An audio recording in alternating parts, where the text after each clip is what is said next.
পড়ছি কবি আবু জাফর ওবায়দুল্লাহর লেখা কোনো এক মাঘের কবিতাটি। কুমড়ো ফুলে ফুলে নুয়ে পড়েছে লতাটা, সচিনের ডাঁটায় ভরে গেছে গাছটা, আর আমি ডালের বড়ি শুকিয়ে রেখেছি। খোকা, তুই কবে আসবি, কবে ছুটি?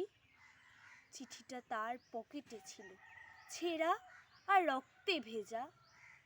মাগো, ওরা বলে সবার কথা কেড়ে নেবে, তোমার কোলে শুয়ে গল্প শুনতে দেবে না। বলো মা, তা কি হয়? তাই তো আমার দেরি হচ্ছে। তোমার জন্যে কথার ঝুড়ি নিয়ে তবেই না বাড়ি ফিরবো।